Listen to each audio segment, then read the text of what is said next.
9ನೇ ತರಗತಿ ವಿಜ್ಞಾನ ಅಧ್ಯಾಯ 2 ನಮ್ಮ ಸುತ್ತಮುತ್ತಲಿನ ದ್ರವ್ಯದ ಸ್ವಭಾವಗಳು 25 ಅಂಕಗಳು. ಭಾಗ ಎ. ಒಂದು ವಾಕ್ಯದಲ್ಲಿ ಉತ್ತರಿಸಿ. ದ್ರವ್ಯದ 3 ಸ್ಥಿತಿಗಳಾವುವು? ಉತ್ತರ: ಘನ, ದ್ರವ ಮತ್ತು ಅನಿಲ. ಎರಡನೇ ಪ್ರಶ್ನೆ, ವಿಸರಣೆ ಎಂದರೇನು? ಉತ್ತರ: ಒಂದು ವಸ್ತುವಿನ ಕಣಗಳು ಮತ್ತೊಂದು ವಸ್ತುವಿನ ಕಣಗಳೊಂದಿಗೆ ಸ್ವಯಂ ಬೆರೆಯುವ ಪ್ರಕ್ರಿಯೆಯನ್ನು ವಿಸರಣ ಎನ್ನಲಾಗುತ್ತದೆ.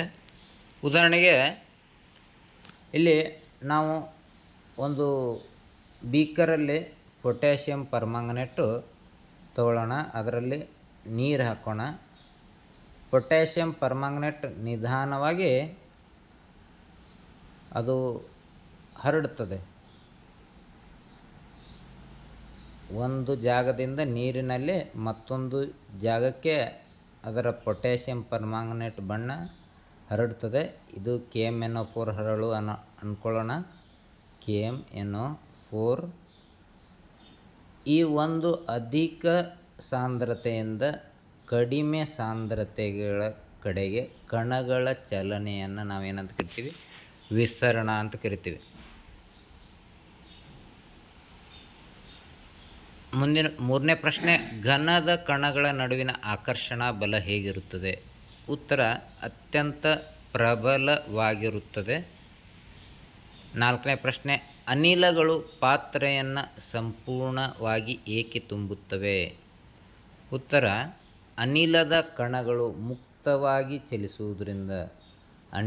ಅನಿಲದ ಕಣಗಳು ಮುಕ್ತವಾಗಿ ಎಲ್ಲ ಕಡೆಗೆ ಎಲ್ಲ ದಿಕ್ಕಿನಲ್ಲಿ ಚಲಿಸ್ತವೆ. ಅನಿಲದ ಕಣಗಳು ಘನ ಮತ್ತು ದ್ರವದ ರೀತಿ ಅಲ್ಲದೇ ಅವು ಎಲ್ಲ ಕಡೆಗೆ ಚಲಿಸೋದ್ರಿಂದ ಅವು ಎಲ್ಲ ಕಡೆಗೆ ಹರಡಿಕೊಳ್ಳುತ್ತವೆ. 5ನೇದು, ದ್ರವಗಳಿಗೆ ನಿಶ್ಚಿತ ಆಕಾರವಿದೆಯೇ? ಉತ್ತರ: ಇಲ್ಲ, ಅವು ಪಾತ್ರೆಯ ಆಕಾರವನ್ನು ಪಡೆಯುತ್ತವೆ.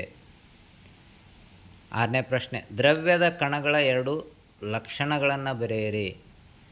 ಉತ್ತರ: ದ್ರವ್ಯವು ಅತಿ ಸಣ್ಣ ಕಣಗಳಿಂದ ಕೂಡಿದೆ. ಕಣಗಳ ನಡುವೆ ಅಂತರವಿರುತ್ತದೆ. ವಿಸರಣೆ ಎಂದರೇನು? ಒಂದು ಉದಾಹರಣೆ ನೀಡಿ. ಒಂದು ವಸ್ತುವಿನ ಕಣಗಳು ಮತ್ತೊಂದು ವಸ್ತುವಿನ ಕಣಗಳಿಂದ ಸ್ವಯಂ ಬೆರೆಯುವುದನ್ನು ವಿಸರಣೆ ಎನ್ನಲಾಗುತ್ತದೆ. ಉದಾಹರಣೆಗೆ, ಸುಗಂಧ ದ್ರವ್ಯದ ವಾಸನೆ ಕೋಣೆ ಇಡೀ ಹರಡುವುದು. 8ನೇ ಪ್ರಶ್ನೆ, ಘನ, ದ್ರವ ಮತ್ತು ಅನಿಲಗಳಲ್ಲಿನ ಕಣಗಳ ನಡುವಿನ ಅಂತರವನ್ನು ಹೋಲಿಸಿ. ಘನದಲ್ಲಿ ಅತ್ಯಂತ ಕಡಿಮೆ ಅಂತರ ಇರುತ್ತದೆ. ಘನಗಳಲ್ಲಿ ಕಣಗಳು ಅತ್ಯಂತ ಒತ್ತೊತ್ತಾಗಿ ಸೇರಿಕೊಂಡಿರುತ್ತವೆ.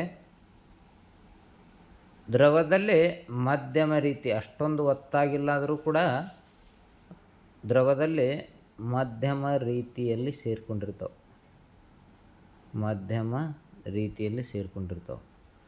ಇನ್ನು ಅನಿಲದಲ್ಲಿ ಅತ್ಯಂತ ಹೆಚ್ಚು. ಯಾಕಂದರೆ ಕಣಗಳು ದೂರ ಇರ್ತದೆ, ಸ್ವತಂತ್ರವಾಗಿ ಚಲಿಸ್ತಾ ಇರ್ತವೆ.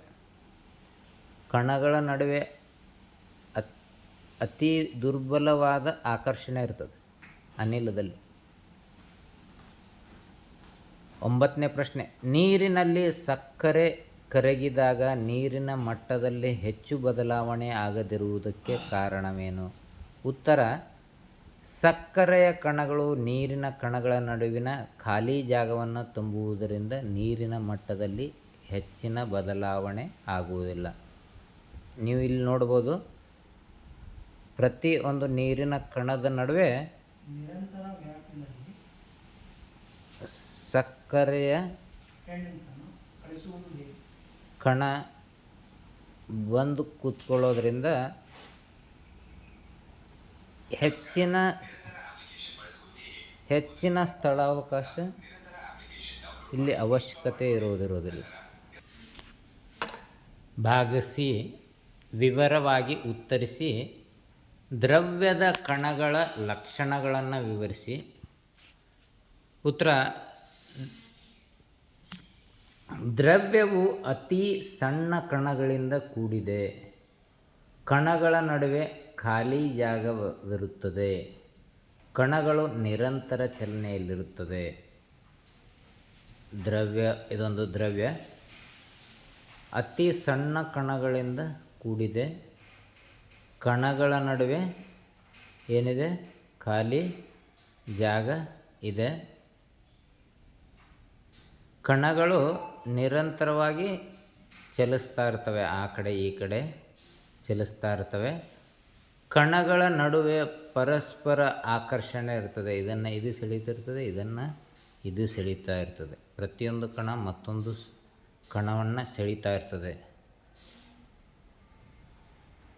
ಅಥವಾ ವಿಸರಣದ ಮೇಲೆ ಉಷ್ಣತೆಯ ಪರಿಣಾಮವನ್ನು ವಿವರಿಸಿ. ಈಗ ಉದಾಹರಣೆಗೆ ನೀವು ಒಂದು ಸಕ್ಕರೆಯನ್ನು ನೀರಲ್ಲಿ ಕರಗಿಸ್ಬೇಕಂದ್ರೆ ನೀವು ಗ್ಯಾಸ್ ಸ್ಟವ್ ಮೇಲೆ ಇಟ್ಟಾಗ ಸಕ್ಕರೆ ನೀರಿನಲ್ಲಿ ಈಸಿಯಾಗಿ ಕರಗಿಬಿಡುತ್ತದೆ. ಅಂದರೆ ಬಿಸಿ ನೀರಿನಲ್ಲಿ ವಿಸರಣ ವೇಗವಾಗಿ ನಡೆಯುತ್ತದೆ, ತಣ್ಣೀರಿನಲ್ಲಿ ವಿಸರಣ ನಿಧಾನವಾಗಿ ನಡೆಯುತ್ತದೆ. ಉಷ್ಣತೆ ಹೆಚ್ಚಿದಂತೆ ಕಣಗಳ ಚಲನೆಯ ವೇಗ ಹೆಚ್ಚುತ್ತದೆ. ಇದೇ ಇದಕ್ಕೆ ಕಾರಣ. ಘನ, ದ್ರವ ಮತ್ತು ಅನಿಲಗಳ ಗುಣಲಕ್ಷಣಗಳನ್ನು ಹೋಲಿಕೆ ಮಾಡಿ. ಘನ: ನಿಶ್ಚಿತ ಆಕಾರ ಮತ್ತು ಗಾತ್ರ, ಕಣಗಳ ನಡುವಣ ಅಂತರ ಕಡಿಮೆ, ಕಣಗಳ ಚಲನ ಕಡಿಮೆ, ಸಂಕುಚಿತಗೊಳಿಸಲು ಕಣಗಳ ಚಲನೆ ಅತ್ಯಂತ ಕಡಿಮೆ. ಘನದಲ್ಲಿ ಘನವಸ್ತುಗಳು ನಿಶ್ಚಿತ ಆಕಾರವನ್ನು ಹೊಂದಿರ್ತವೆ. ಅವು ಆಕಾರವನ್ನು ಮೇಜಿನ ಮೇಲೆ ಇಟ್ಟರು ಅಷ್ಟೇ, ಚೇರ್ ಮೇಲೆ ಇಟ್ಟರು ಅಷ್ಟೇ, ಬಟ್ಲಲ್ಲಿ ಇಟ್ಟರು ಅಷ್ಟೇ, ತಂಬಿಗೆಯಲ್ಲಿ ಇಟ್ಟರು ಅಷ್ಟೇ. ನಿಶ್ಚಿತ ಆಕಾರದಲ್ಲಿ ಯಾವುದೇ ಮತ್ತು ಗಾತ್ರದಲ್ಲಿ ಯಾವುದೇ ಬದಲಾವಣೆ ಆಗಲ್ಲ. ಕಣಗಳ ನಡುವೆ ಕಡಿಮೆ ಅಂತರ. ಇದರ ಒಳಗಡೆ ಕಣಗಳು ಅತ್ಯಂತ ಒತ್ತೊತ್ತಾಗಿ ಹೊಂದಿಕೊಂಡಿರ್ತವೆ. ಮತ್ತು ಕಣಗಳ ಚಲನೆ ಕಡಿಮೆ, ಸಂಕುಚಿತಗೊಳಿಸಲು ಕಣಗಳ ಚಲನೆ ಅತ್ಯಂತ ಕಡಿಮೆ ಇರುತ್ತದೆ. ಇನ್ನು ದ್ರವದಲ್ಲಿ ನಿಶ್ಚಿತ ಗಾತ್ರ ಏನೋ ಇರ್ತದೆ. 1 ಲೀಟ್ರ್ ಅಂದರೆ 1 ಲೀಟ್ರ್ ಇರ್ತದೆ. ನಿಶ್ಚಿತ ಆಕಾರ ಇಲ್ಲ. ಅದನ್ನು ಬೊಗೋಣಿಗೆ ಹಾಕಿದರೆ ಬೊಗೋಣಿ ಆಕಾರ ಬರ್ತದೆ, ಲೋಟಕ್ಕೆ ಹಾಕಿದ್ರೆ ಲೋಟದ ಆಕಾರ ಬರ್ತದೆ, ತಂಬಿಗೆಗೆ ಹಾಕಿದರೆ ತಂಬಿಗೆ ಆಕಾರ ಬರ್ತದೆ. ಕಣಗಳ ನಡುವಿನ ಅಂತರ ಮಧ್ಯಮ. ಸಂಕುಚಿತಗೊಳಿಸಲು ಸ್ವಲ್ಪ ಮಾತ್ರ ಸಾಧ್ಯ ಇದೆ. ಹೌದಾ? ಹೈಡ್ರಾಲಿಕ್ ಸಸ್ಪೆನ್ಷನ್ ಅಂತ ಬರ್ತಾವಲ್ಲ ಗಾಡಿದಾಗ, ಅಲ್ಲಿ ಏನು ಹಾಕಿರ್ತಾರೆ? ಒಂದು ಆಯಿಲ್ ಹಾಕಿರ್ತಾರೆ. ಹೌದಾ? Suspension oil. ಅದು ಏನಾಗ್ತದೆ? ಸಂಕುಚನಗೊಂಡು ನಿಮ್ಮ ಒಂದು ವೆಹಿಕಲ್ ಮೇಲೆ, ವಾಹನದ ಮೇಲೆ ಉಂಟಾಗುವ, ರಸ್ತೆಯಿಂದ ತೆಗ್ಗು ದಿಣ್ಣೆಗಳಿಂದ ಉಂಟಾಗುವ ಒತ್ತಡವನ್ನು ಈ ದ್ರವ ಹೀರಿಕೊಳ್ತದೆ. ಇನ್ನು ಅನಿಲಕ್ಕೆ ನಿಶ್ಚಿತ ಆಕಾರ ಇಲ್ಲ, ಗಾತ್ರ ಇಲ್ಲ, ಕಣಗಳ ನಡುವಿನ ಅಂತರ ಅತಿ ಹೆಚ್ಚು, ಸಂಕುಚಿತಗೊಳಿಸಬಹುದು. ಈ ಕಣಗಳ ಚಲನೆ ಅತ್ಯಂತ ವೇಗವಾಗಿದೆ. ಅಂತೆಯೇ ನಾವು ಆಮ್ಲಜನಕವನ್ನು ಸಿಲಿಂಡ್ರಲ್ಲಿ ತುಂಬಿ ಲಿಕ್ವಿಡ್ ಆಕ್ಸಿಜನ್ ಆಗಿ, ಲಿಕ್ವಿಡ್ ನೈಟ್ರೋಜನ್ ಆಗಿ ಕನ್ವರ್ಟ್ ಮಾಡ್ಬೋದು. ಇವು ಅನಿಲಗಳೇ ಆದರೂ ಕೂಡ ಅತಿ ಹೆಚ್ಚಿನ ಒತ್ತಡದಲ್ಲಿ, ಕಡಿಮೆ ತಾಪಮಾನದಲ್ಲಿ ಇವುಗಳನ್ನು ದ್ರವೀಕರಿಸಬಹುದು. ಚಟುವಟಿಕೆ: ಬಿಸಿ, ಸಾಮಾನ್ಯ ಮತ್ತು ತಣ್ಣೀರಿನಲ್ಲಿ ಪೊಟ್ಯಾಷಿಯಂ ಪರ್ಮಾಂಗನೇಟ್ ಹಾಕಿದಾಗ ಏನಾಗುತ್ತದೆ? ಉತ್ತರ: ಬಿಸಿ ನೀರಿನಲ್ಲಿ ಬಣ್ಣ ಅತ್ಯಂತ ವೇಗವಾಗಿ ಹರಡುತ್ತದೆ. ಸಾಮಾನ್ಯ ನೀರಿನಲ್ಲಿ ಮಧ್ಯಮ ವೇಗದಲ್ಲಿ ಹರಡುತ್ತದೆ. ತಣ್ಣೀರಿನಲ್ಲಿ ನಿಧಾನವಾಗಿ ಹರಡುತ್ತದೆ. ಈ ಉಷ್ಣ ಶಕ್ತಿಯಿಂದ ಕಣಗಳಲ್ಲಿ ಚಲಿಸುವಿಕೆ ಹೆಚ್ಚುತ್ತದೆ. ಉಷ್ಣತೆ ಹೆಚ್ಚಿದಂತೆ ವಿಸರಣದ ವೇಗವು ಹೆಚ್ಚುತ್ತದೆ. ನೀರಿಗೆ ಉಪ್ಪು ಸೇರಿಸಿದಾಗ ಏನಾಗುತ್ತದೆ? ಈ ಪ್ರಯೋಗದಿಂದ ಯಾವ ತೀರ್ಮಾನಕ್ಕೆ ಬರಬಹುದು? ಉತ್ತರ: ಉಪ್ಪು ನೀರಿನಲ್ಲಿ ಕರಗುತ್ತದೆ ಮತ್ತು ನೀರಿನ ಮಟ್ಟದಲ್ಲಿ ಹೆಚ್ಚು ಬದಲಾವಣೆ ಕಾಣುವುದಿಲ್ಲ. ಇದರಿಂದ ದ್ರವ್ಯದ ಕಣಗಳ ನಡುವೆ ಖಾಲಿ ಜಾಗವಿದೆ ಮತ್ತು ಉಪ್ಪಿನ ಕಣಗಳು ಆ ಜಾಗವನ್ನು ತುಂಬಿಕೊಳ್ಳುತ್ತವೆ ಅಂತ ಅರ್ಥ ಆಗುತ್ತೆ.